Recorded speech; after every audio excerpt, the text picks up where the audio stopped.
संजय सोंधी है। जैसे कि अब वर्ष 2024 का अंत होने ही वाला है और हम सब जानते हैं, जो भी निवेशक हैं जो कि स्टॉक मार्केट में निवेश करते हैं, उन सबको पता है कि सभी निवेशकों ने या अधिकांश निवेशकों ने पिछले 5 वर्षों में शेयर बाजार से काफ़ी भर करके धन कमाया है। BSE सेंसेक्स और निफ्टी 50 का जहाँ तक प्रश्न है, पिछले 5 वर्षों में इस दोनों इंडेक्स से लगभग 16-17% का CAGR रिटर्न मिला है। मिड कैप इंडेक्स और स्मॉल कैप इंडेक्स से तो 25 से 30% तक का CAGR रिटर्न पिछले 5 वर्षों में प्राप्त हुआ है। वर्ष 2024 में भी इन सभी इंडेक्स में काफ़ी अच्छी वृद्धि निवेशकों को देखने को मिली है। अब सवाल ये खड़ा होता है कि हमें अपनी क्या अपेक्षाएं रखनी चाहिए 2025 से। ध्यान देने वाली बात यह है कि पिछले 2 तिमाहियों से भारतीय कंपनियों के परिणाम बहुत ज़्यादा अच्छे नहीं आ रहे हैं, उनमें लगातार कमजोरी परिलक्षित हो रही है।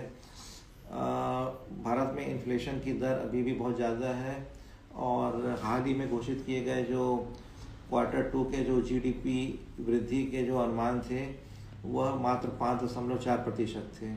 तो इस प्रकार से भारतीय कंपनियों के जो परिणाम हैं वो बहुत ज़्यादा अच्छे नहीं हैं, वो उत्साहवर्धक नहीं है। जबकि इन कंपनियों की जो वैल्यूएशन है P/E पे गिने या प्राइस टू बुक पर अगर हम गिने तो बहुत ही ज़्यादा है। तो इन वैल्यूएशन को जस्टिफाई करने के लिए इन कंपनियों के जो परिणाम हैं वो उतने ज़्यादा बेहतर नहीं है। तो अब सवाल ये पैदा होता है कि हम 2025 के लिए क्या अनुमान रखें। तो वो हमें जो अपनी अपेक्षाएं हैं रिटर्न की 2025 से हमें कम रखनी होगी। अपेक्षाकृत हमें एक मॉडरेट टाइप का रिटर्न ही अगर मिल जाए तो ही बहुत बड़ी बात होगी। और इसके अलावा ये भी हो सकता है कि शायद कुछ हमें नुकसान का भी सामना करना पड़े, लेकिन इसका अर्थ ये नहीं है कि हम शेयर बाज़ार में निवेश करना छोड़ दें। जो लोग म्यूचुअल फंडों में सिस्टमैटिक इन्वेस्टमेंट प्लान के माध्यम से निवेश करते हैं, मेरा यही मानना है कि उनको SIP के माध्यम से अभी भी अपना निवेश जारी करते रहना चाहिए। और या हो सके तो अपनी अगर उनकी क्षमता है, अगर इसका इजाज़त नहीं देती है तो वे अपने SIP के अमाउंट को की बढ़ा भी सकते हैं। इसके अलावा जो है सेक्टर को ध्यान न दे करके बॉटम अप अप्रोच अपनाना, कंपनी के परिणाम के आधार पर उनमें निवेश करना, ये अप्रोच ज़्यादा अच्छी होगी रादर कि हम टॉप डाउन अप्रोच नहीं रखें। तो बहुत सारी ऐसे भी अभी भी मिड कैप और स्मॉल कैप कंपनियां हैं, इवन माइक्रो कैप कंपनियां हैं जो अच्छे परिणामों पर उपलब्ध हैं, अच्छे वैल्यूएशन पर उपलब्ध हैं और इन कंपनियों की अभी बहुत ज़्यादा पहचान नहीं है। मैं एक चीज़ ये भी बताना चाहूँगा कि मल्टी बैगर रिटर्न आपको तभी मिलेंगे जब आप एक अनजानी कंपनी में निवेश करेंगे जिसको बहुत कम लोग जानते हो। अगर बहुत ह्यूज शेयर होल्डर बेस वाली कंपनी है, उसमें बहुत ज़्यादा रिटर्न बढ़ने की संभावना नहीं है। जैसे कि जो लार्ज कैप कंपनियां होती हैं में बहुत ज़्यादा मल्टी बैगर रिटर्न बढ़ने की संभावना नहीं है। तो आपको मुख्य रूप से स्मॉल कैप और माइक्रो कैप और या इवन टाइनी कैप कंपनियों में कॉन्सेंट्रेट करना चाहिए। इसमें आपको थोड़ी मेहनत करनी पड़ेगी और इसमें अपनी अपॉर्चुनिटी आपको ढूंढनी होगी, तभी आपको मल्टी बैगर स्टॉक्स प्राप्त होंगे। कुल मिलाकर के लॉन्ग टर्म में भारतीय अर्थव्यवस्था की स्थिति अच्छी प्रतीत होती है। अभी बीच में कुछ इकोनॉमी में कमजोरियां दिख रही है, तो इस वजह से हमारे जो कंपनियों के परिणाम में कुछ कमजोरी आ रही है। लेकिन ये जैसे कि कोविड के बाद से लगातार 3 साल कंपनियों ने अपने अच्छे परिणाम दिए, तो जब एक अप टर्न आता है तो अप टर्न के बाद में एक डाउन टर्न आता ही है। तो एक साइक्लिक हम इसे डाउन टर्न मान सकते हैं।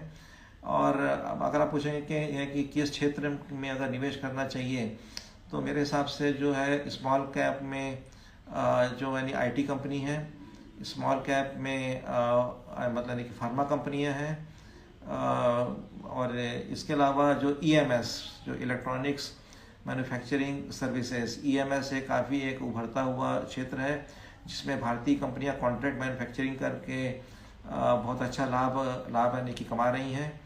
और इसके अलावा जो रिसाइकलिंग बिजनेस में जो कंपनियां नहीं लगी हुई हैं, वेस्ट मैनेजमेंट में जो कंपनियां लगी हुई हैं, उसमें भी काफ़ी अच्छी ग्रोथ की संभावनाएं हैं। तो इस प्रकार से आईटी, फार्मा, ईएमएस और वेस्ट मैनेजमेंट और यानी रिसाइकलिंग वाली कंपनियां, और साथ में अगर आप इसमें ईवी के क्षेत्र में जो इलेक्ट्रिक व्हीकल के क्षेत्र में जो कंपनियां हैं, या जो उसकी एंसिलियरी का कारोबार में जो कंपनियां नहीं लगी हैं, उसमें आप निवेश करके अच्छा अभी भी लाभ कमा सकते हैं, ऐसा मेरा नहीं मानना है। तो हमें कुल मिलाकर के 2025 के लिए हमें जो रिटर्न की जो हमारी अपेक्षाएं हैं उन्हें हमें थोड़ा सा कम रखना होगा, क्योंकि पिछले 4-5 साल में काफ़ी अच्छे रिटर्न यानी कि बने हैं। तो इतने वर्षों के अच्छे रिटर्न के बाद में अगर 1 आध साल रिटर्न नहीं भी बनते या कम रिटर्न बनते हैं तो काफ़ी यानी कि स्वाभाविक यानी बात है। तो ये मेरा अपना एक व्यक्तिगत विचार था। और मैं आपको ये बता दूं कि मैं कोई सेबी के द्वारा रजिस्टर्ड विश्लेषक या सेबी के द्वारा यानी रजिस्टर्ड निवेश सलाहकार नहीं हूँ। आप अपने जोखिम को देखते हुए और अपने वित्तीय सलाहकार से सलाह मशविरा करके ही कोई फैसला लेवें। जय हिंद।